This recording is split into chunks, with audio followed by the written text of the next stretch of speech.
Welcome back to the show. This is the first of our interview episodes, and I couldn't be more excited to kick this off with our head educator, Andrew Bishko, a name and a face that will be familiar to many in our audience already. And I believe we did one or more interviews with you. We've been on the podcast for an interview, you Yes. the website Yeah. for an interview.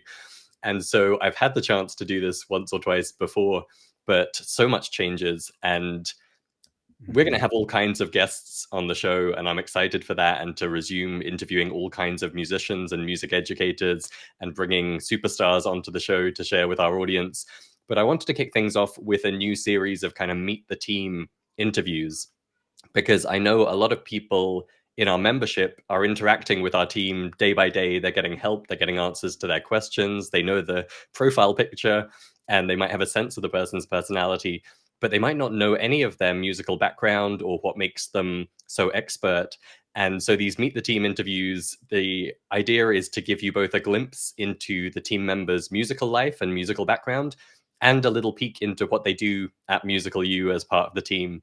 And so we're kicking things off today with our head educator, Andrew Bishko. Andrew, I've had the chance to know you for seven years now. 8. We're coming up on 8.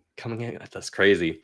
And I referred to my notes from when I interviewed you for joining the company when we celebrated your Musical U-iversary a little while back. I went back in Evernote to my 2016 notes to see what I thought of you when we first met.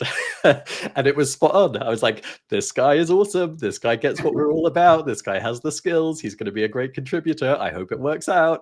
And here we are 7, 8 years later, and it certainly has been working out. And I really wanted to kick things off with you just to give people a peek into what makes you basically the ideal person to be the head educator at Musical U. So no pressure. You've just got to blow them away in our conversation today. And I was thinking before we started, this is both the easiest and the hardest interview for me to do, I think. And that's probably coming through already. It's the easiest because you and I could sit here and reminisce or go nerdy on musicality and super learning or make plans for the future for hours and hours and days, which we often do. And so in that sense, it's easy, but I'm trying to keep these interviews relatively short. So I'm going to have to really pare back. And on top of that, you and I know each other so well. I'm very relaxed and informal and comfortable chatting with you, where normally if I bring in a podcast guest I've never met before or I've only spoken to once or twice, there's a certain level of like reserve and formality, and I'm a certain version of me that is quite careful about what I say. And so I'm going to try and be that interviewer today as best I can, but clearly I'm not doing a great job already with my tone and Don't manner. be too careful. Cool. But I would love to begin in terms of formality. I'd love to begin with my official first question I love to ask people. And I've asked you before, and I'm going to compare answers and make sure it's word perfect to what you said before, obviously. But I would love to hear your latest and freshest take on my favorite question. What does musicality mean to you? Musicality. There's a feeling of connection when we're really feeling the music from the inside out. And when we're in our flow state and where we're playing the music, we feel like we're at one with the music. Now, the trick is that this is not something that happens all the time, or it's not a place where we're kind of lost in the music necessarily. We might be very present. We might be thinking a lot, making decisions about what we're going to do based on what we just did, or thinking about the music that's around us. So it can be a very not out there state, but a very present state, very present in the moment. But I want to include that moment, that thing that we all long for when we see our musical heroes and we can tell that they're just totally into it and totally connected. And when we have this longing, this deep desire for this connection of being musical from the inside out. But I believe that musicality is also everything that we do that brings us to this place, and everything that we do when we respond to this place. So musicality isn't just that peak experience. Musicality is this commitment to really identifying as a musician And as someone who expresses themselves musically, someone who has, music is music is our birthright as humans. I don't believe you could tell me one example of a human that doesn't have music in some way, shape, or form in the most direst of circumstances. People that are going through horrible things, music is still there for them. And music is something that makes us human. I had a friend recently who told me, you can't live without music. People can't live without music. And think about that. We put music in the back burner on all the school programs and everything like that. It's a hobby, right? But we can't really live without it. So music is that feeling of connection, that feeling of presence, and everything we do, the practicing, the studying, the striving, the learning, the experiences, the performances, everything that we do that brings us into that place as we identify as musicians. I love that. You covered a lot of ground there. And I think what stood out most to me was this idea that musicality is a verb rather than a noun in a way, right? Like we very much take the perspective that it's a choice and it's an approach more than it is ticking boxes on a set of skills. And someone can have incredible musicality with a very basic, on paper Yes. skill set. And the flip side is also true. You see I don't want to throw shade, but like you see the shredding guitar players who nail every note, but there's not much musicality to it. And I'm sure they have that slightly robotic feel as they do it. But I love the way you described it there as something that is very much what you're doing more than what you've achieved. That's awesome. Yeah. And so let's go back in time. And I need to be careful how I ask this, given that we're aiming for a relatively short interview. Okay. But give us the kind of nutshell musical journey you've been on yourself, because like I alluded to before, you are this magical fit for what we do and how we do it at Musical U, and that was clear in 2016, and it's only become more and more clear as you've helped shape the company and develop what we do. But I'm sure people have wondered, like, where did this guy come from? Like, how did he get this deep insight into all of the stuff we now specialize in? Well, so when I grew up, we had a lot of music in the house. We had a beautiful grand piano that was my mother's, and we had music playing a lot. I had one thing actually that was very difficult for me, that we didn't have a lot of singing. And I actually had a difficulty in singing. I mean, I couldn't sing. I would literally lose my voice. I mean, my voice would totally disappear if I tried to sing. And that's actually something that shaped my whole musical life. So I started out, we had that piano in the house, and my parents always, I never ever remember them to tell us to stop banging on the piano. And I know I did lots of banging on the piano. I played around in the strings inside. I went underneath. I knocked on it, and so either I was too loud to hear them, or they were supportive of my development. I like to think the latter. So I grew up, started piano lessons, and then another thing that seemed at the time to be an adversity. I wanted to play the bass in orchestra.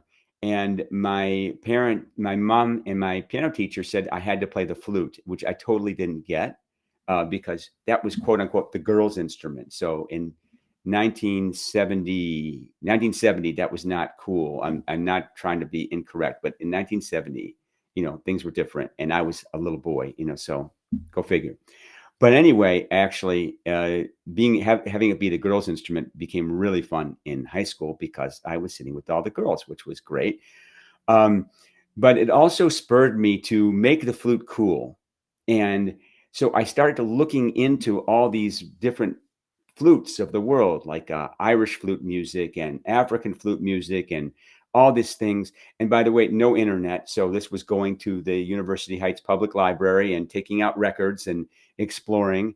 And I started to learn some of this music by ear. I started to learn Irish music by ear and other kinds of music. And because I couldn't sing, when my friends would get together to sing, then I would take out the flute because I couldn't sing. So I would play. So that helped with my ear playing at that time. So fast forward, I went through high school. I was doing band and orchestra, blah blah blah. And then after high school, I just quit. I didn't start. I wasn't playing music anymore. I went to Northwestern University. I wound up in a humanities program and graduated there. But I always had my flute with me. I was always carrying it around, little case. And even though I couldn't play that well anymore, and I found myself a little bit after graduation in Italy. I had gone there and I was having a great time. I loved it there. I was running out of money. I didn't want to go home. So I started to busk. I started to play out in the streets with my flute. And I realized that the longer I stayed out there, the more money I made. And also the better I got at playing the flute, but it was all improv. I didn't have any scores. I didn't have any of my classical music. And so I was just making everything up, playing everything by ear, improvising. And so I did this for, I don't know, a couple years. And when I came back to the States, I was really into reggae, and I wanted to join a reggae band. And I would go out dancing um, lots, like 3, 4 nights a week, and talk about how I wanted to be in a reggae band. And it happened. I joined a reggae band, and we went on tour all over the place. We did tours in Europe with the Department of Defense and in Asia. We toured most of the Eastern United States and all the way to Alaska as well, which is where I met my first wife. And so when my stint with the band came to an end, I really wanted to improve my musicality. They had tried to get me to sing backgrounds and sing in the band, and I um, just was dismal.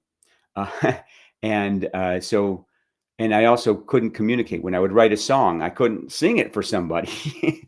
And I would write songs and try to communicate. This is how the bass line goes, boom, boom, boom. This is how the melody goes, boom, boom, boom. And so I wanted to continue my music education. And I was accepted into the third stream studies program at the New England Conservatory, which is an ear-based program and a program about developing your personal style. And there, I didn't have a choice. In order to move forward, I had to sing.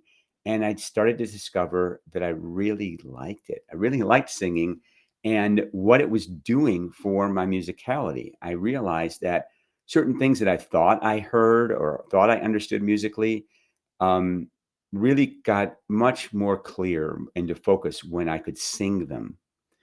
And so, also at the New England Conservatory, I discovered klezmer music, which became my obsession for the next 15 years. And I, through that process, I mean, that just changed my life. That's a whole other story. But everything was learning by ear and developing new techniques because there was nobody at the time playing klezmer on the flute in the way that I wanted to really make it sound. So I learned all kinds of new techniques that I created for myself. I began to compose and improvise and everything in that style, and had a band back in Alaska. Um, and that when I started to branch out into other kinds of music, I started to take all that with me, all the improvisation and everything I was learning at the New England Conservatory about jazz theory and Lydian chromatic concept and all that stuff.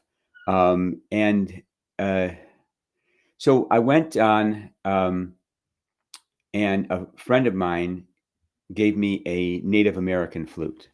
And I started to play this Native American flute and to bring in everything that I had learned about improvisation and playing by ear.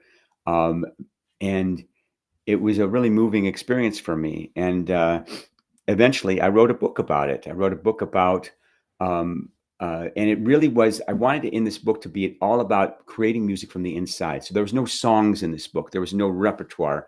It was all about improvisation and learning for yourself. And so, um, uh, so just the book, it's sitting out there, right? And so when in 2005, I moved from Alaska to Missouri, and I began a music ministry and started to do a lot of songwriting in many different styles, teaching songwriting. I was teaching all through this. I was teaching first in Alaska. I was teaching at university, and then here in Missouri, I opened up songwriting classes and different kinds of classes and a lot of world music classes too. So I was discovering different kinds of music around the world. And so I was teaching, and I was teaching private lessons. So I teaching private lessons since 1990. That's a whole other story, I guess. Uh, so everything's coming together here in Missouri. And at one point, I was teaching one of these classes at the university, and I said, "Oh my gosh, I'm done. I'm done with this. I'm going to go home, and I'm not going to come back." And I did that, and I started to think about different things I could do, all the piano teaching experience that I'd had, and everything I developed. I developed my own piano teaching curriculum based on improvisation and kinesthetics and all kinds of things. And then uh, I was having a hard time starting my own business. And so I started looking on Upwork, and I found this. The first day I was on Upwork, I looked up music, and there was Musical You. And I applied for Musical You. And I think that's another question coming up. But I started at Musical U in 2016. Another thing that happened in 2016 is my wife and I, we started a mariachi band. And there was a need for that in our area. There was no other bands. I love the music. My wife grew up listening to the music in San Diego and singing it. And so we started this band, which has been super fun and super successful. We've got like, I call it Gig-a-mageddon. We have so many gigs coming up next few months. But so that was also a big part of my musical journey. And really, at this point, my musical journey also becomes my musical you journey, which I think maybe we'll talk about later. But I think that sort of sums up a little bit about who I am musically and how I am where I am. Fantastic. Thank you. I always love hearing your story. And what always shines through is both the eclectic background you have and the kind of exploratory, creative approach you've taken to music making. And before we kind of pick up the story in 2016 and talk about what you've been doing at Musical U, I just want to touch on one thing because I think it would be easy for someone to hear that story and be like, oh, Andrew, he was one of those people that could just play by ear and improvise, and he's always done that. And I know that's not quite the case, No. but maybe you could talk a little bit about that because clearly both of those things were a big part of the musician you grew into. But I think it's fair to say you weren't someone who could just magically do it because of a mystical talent, right? No, it was, I mean, well, first of all, I want to say that there wasn't anyone teaching me to do that at first. Um, so when I was young, it was more like the just do it method of play by ear, where I would play something, I would listen to something, I'd play something, and I would try to approximate it, try to get close. Um, um, so that was a something that was really a part of my own process at that point. But it was difficult because there was a lot of music that I wanted to play that I couldn't figure out. I didn't really have the tools. um, Singing started to make a huge difference when I started to sing. That made a huge difference in my ability to play by ear. Another thing is that I was always encouraged to be, to, even though piano teachers never wanted to hear me improvise. They never cared about me, the things that I made up, songs that I made up, any of that stuff. On my own, I would always mess around. I would always play around. But I remember, at the piano, I would always experiment and try and play around. And then I had this buddy who could just sit down and play songs and improvise songs. He would improvise goofy songs about me. And it was just hilarious, and fun. And he was so easy with it. And this was something that, when I sit down at the piano, I came up with a lot of really interesting sounds and weird sounds that I explored. So I had that part down, exploring the instrument. But I had no idea how to make musical sense of it. And this is something that, I learned over years and years of figuring things out. A big part of my piano journey is when I was trying to teach piano.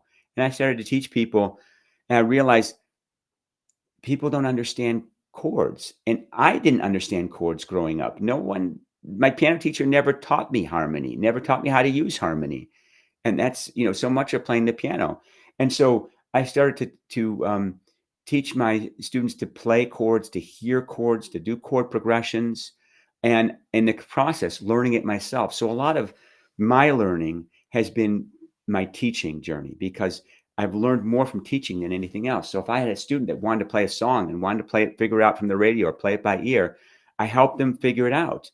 And that I developed this process and developed ideas about playing by ear, which really are now a big part of our Musical U curriculum, along with what I've learned since I've been at Musical U, uh, and like about solfa and relative pitch and all the things. So it's been a constant evolution, and it's something that's been always learning, and I'm still always learning about it. Well, that's definitely one of the other things that always stands out when I hear about your musical background, is that you very much embody that lifelong learner that I think epitomizes the kind of musician who's drawn to us at Musical U. It's the person who's growth minded and always reaching for that next thing, and just, as we tend to put it, enjoying the journey of Mm-hmm. finding the new musical adventures. So let's pick up at the story when you joined Musical U. If I remember correctly, you didn't apply for an education role. Is that right? Like, I feel like we were The app, advertising. yeah, you were advertising for social media. And I was like, I know nothing about social media, but I really like this company, so I'm going to just go ahead and apply, because I don't know, I'm going to figure it out. And so I wasn't hired for that position. But Christopher looked at my stuff and my book and everything. He said, this guy can help me out uh, with the public, the articles. And so at the time, we were writing a lot of articles on easy. First, it was easyeartraining.com, and then Musical U. And so there was a lot of, and so my job was to edit. At first, it was editing and the articles, and then formatting them and making cover images. I really liked the image part. I kind of missed that part of the job, but it's really fun making these cover images for the articles, and so taking things that other people had written, and we had a lot of wonderful authors, but a lot of our authors, English was not their first language, and so there was quite a bit of editing involved. And of course, as I was editing, there was always my own 2 cents creeping into everything, and but also wanting to communicate our message from Musical U and our beliefs, and take all these things and shape them that way. So met a lot of wonderful writers. Then I started writing articles and doing interviews. That was always fun, doing interviews, and we did a wide range of things. Like I did this whole interview article with a Mexican rock band. I don't know if you remember that, Canvas. But and with Dave Bainbridge, there was that interview. So we did some really cool interviews and lots of articles about musicality, and just exploring different ways to reach the audience with our message. And that quickly grew into a role working inside the Musical U website, which was pretty new at that time. And I started with member support. So I started helping Stu out with the member support, and answering a lot of the musicality questions, the deeper musicality questions. And then we began writing new lessons, new modules for the website. And another thing we did at that time is we organized. At that time, it was a la carte. We had all these different topics, and then you could just choose from these different topics. But then we realized that people wanted to have more direction, and so we made these roadmaps. So there were guides that took you through this forest of 50 training modules, 50 plus training modules. And those roadmaps then evolved into creating new courses. I'm going to say the word course. New courses like, well, Christopher and Ann started out with foundations, and then I started working on the musician's ear, improv immersion, ear training for beginners. And we learned so much from each one of those courses because we had our wonderful membership giving us feedback. And it was a really wonderful period in which we honed our educational delivery, where we figured out what really works, what really helps people learn things, what keeps them engaged, what combination of media and text and images. And so I'm really proud of our educational delivery. And when I look at other educational sites, it's like just nothing really compares. Everyone slaps up a bunch of videos and says that's educational delivery, and we really have a beautiful beautiful way of also pacing, where everything's paced out in bite-sized chunks. So it's really wonderful the way things work at Musical U, and we've evolved that through that. So those courses and everything we learned for that I'm starting to stumble over my words here. So, No worries. but I Well, know what's that next. was, I agree. That era was so fruitful, wasn't it? It was intense looking back. But I think in the space of 2018 to 2020, we made 6 or 7 Yeah, standalone courses. And I'm still proud of every one of them. And I'm still delighted when someone chooses to buy one and goes through it and still gets amazing yeah, results, even if you and I kind of look back on them as the old stuff at this point. right. But the next stage in the journey was really about consolidating and combining everything we'd learned so far, right? Yes, yes. So, Christopher posed the question: what could we do to provide a 1-year experience of complete and total musical transformation for our members? And that was the beginning of the Living Music program. And that year was, I'm just getting shivers thinking about it. It was incredible. We had the most amazing team. I was heading up the education team, and we were working together, everyone working together on the living music, the living music seasons. So living music is like, if you don't not familiar with it, there's 4 seasons: spring, summer, autumn, and winter, and each one has a different theme. And in those seasons, we consolidated all that we had learned from making these courses and from the core modules at Musical U, and created this absolutely transformative experience. And we did it all. We created 48 weeks of content in 52 weeks, which was just insane because there's so much in there. There's just so very much in there. And the people that have gone through Living Music are going through oftentimes again and again. So we have people that have gone through there 2 times, 3 times, 4 times, gone through it because they keep getting more out of it. And the other thing that was the principles of Living Music were that each season had to start from scratch, where you could start anywhere, and but yet they would all build on each other. So that was a really amazing step in our educational delivery, where everything is accessible to people, and you can start at different places and still have this amazing experience. And then it creates this kind of what our team member Camilo Suarez says, like it's a circular learning rather than a progressive learning. It's circular and it spirals up, and I don't know. You got to get in there and experience it. But we had such amazing results from living music. And then after that, we created the Fountain, which was the follow-on courses and we call them dips and dives, short and long courses that took all the living music knowledge and consolidated it. So bringing everything together to write songs, or bringing everything together to record, or bringing everything together to deepen your improvisation. There's different things that we're doing in the Fountain there. And then what followed there is it became evident that there was our members, and there were people in the community that wanted to go even farther. And so we began the Next Level coaching program. And that's 2022. Is that when it started? 2023. Started.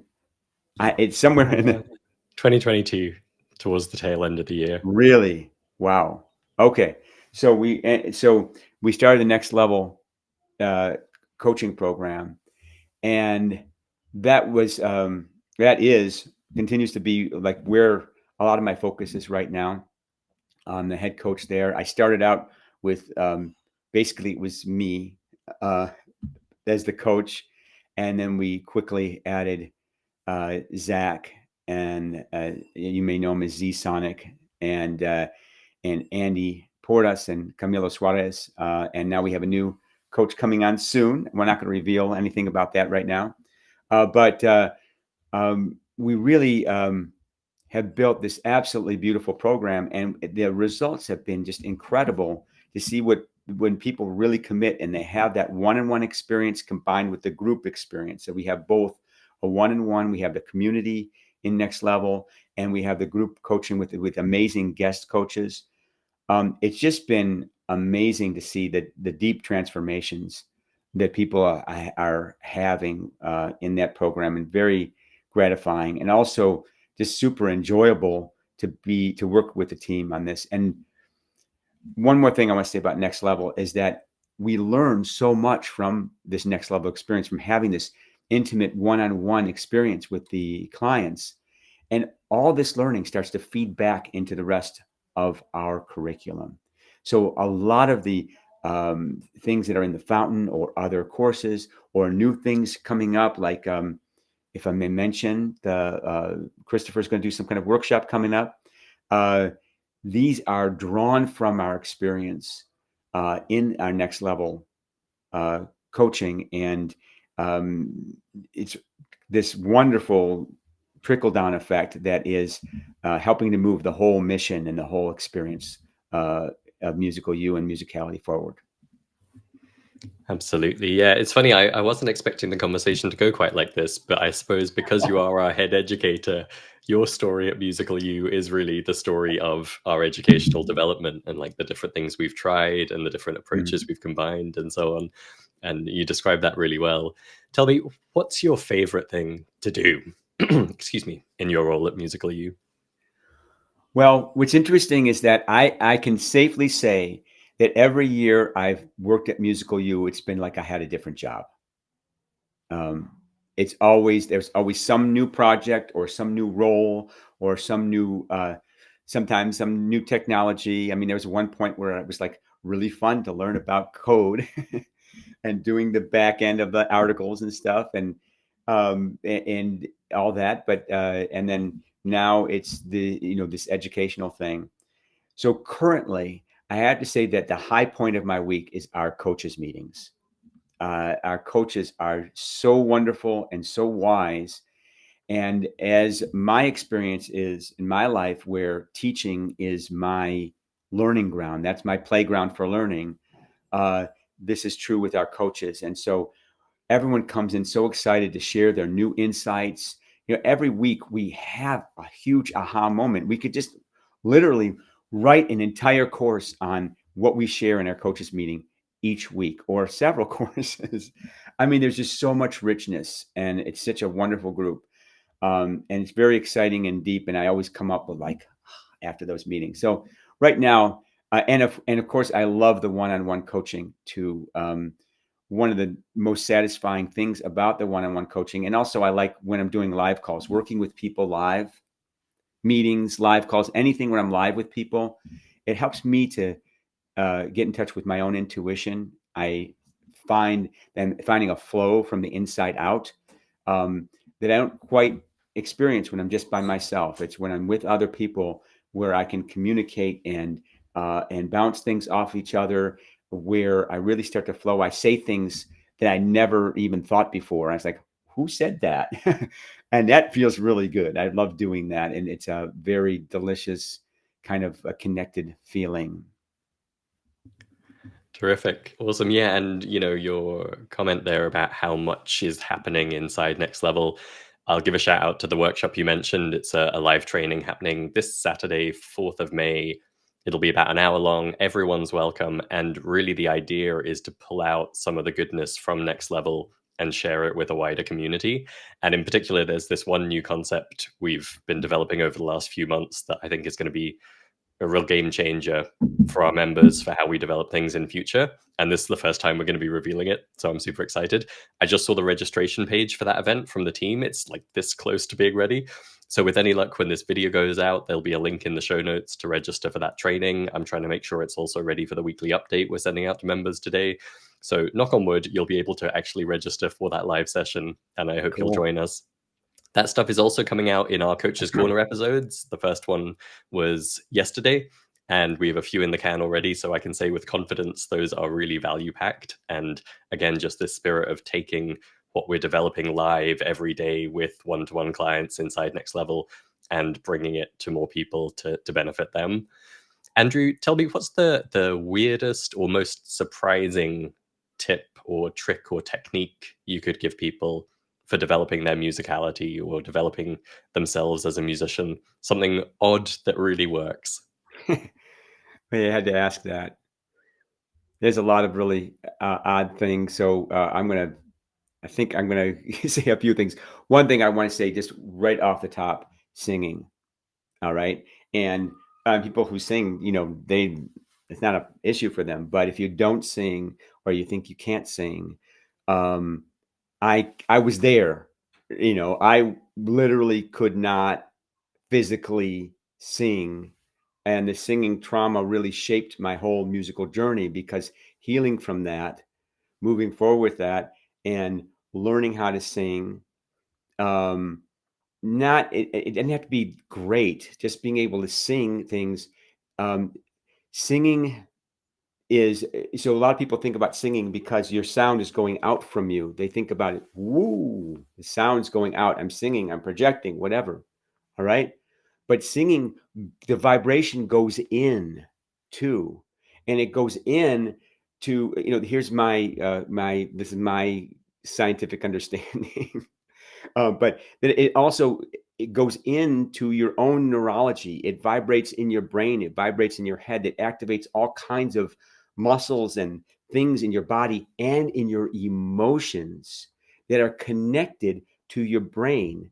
There's no more immediate musical experience than singing. And so I know that it's like for many people, it's a binary. Either you sing or you don't sing.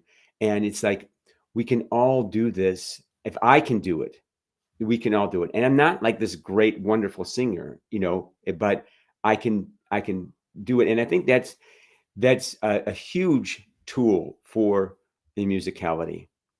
As far as weird goes, um, I have to say that there's a super learning practice that we call retrieval practice, where you're learning to bring things out.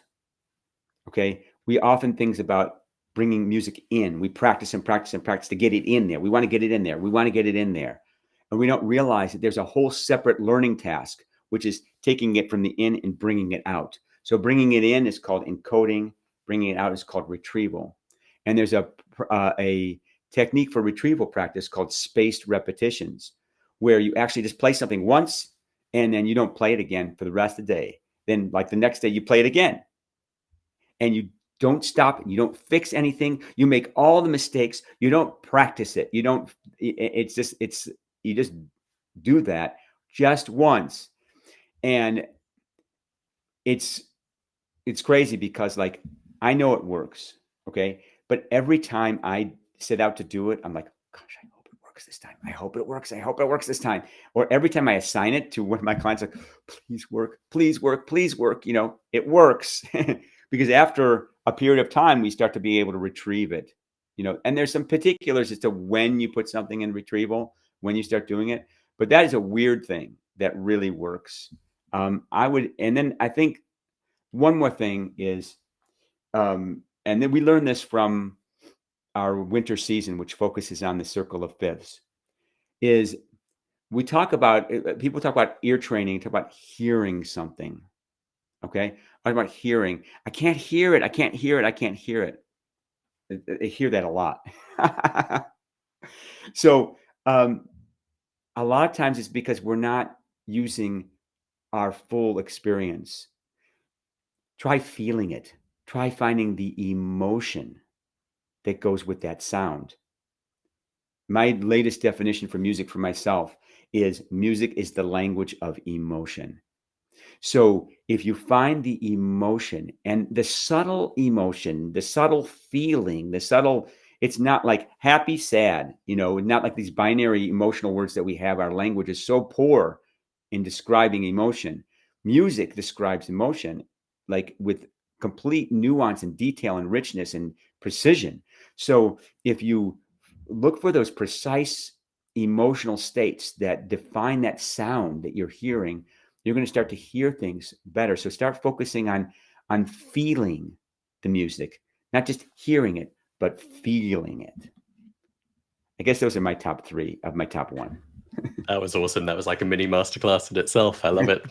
Fantastic. Well, thank you so much, Andrew. I'm so glad we were able to have you on as our first guest on the Rebooted show. And I know you're super busy, not just with your musical U duties, but with Gigamageddon as well. So thank you so much for taking the time and for sharing so much with our audience today. We will be back again on Monday with our next live stream. I'm aiming for daily, but taking Sundays off. Hope that's okay with everyone. So we'll be back on Monday, same time, same bat place, same bat channel. And we look forward to seeing you there. Cheers.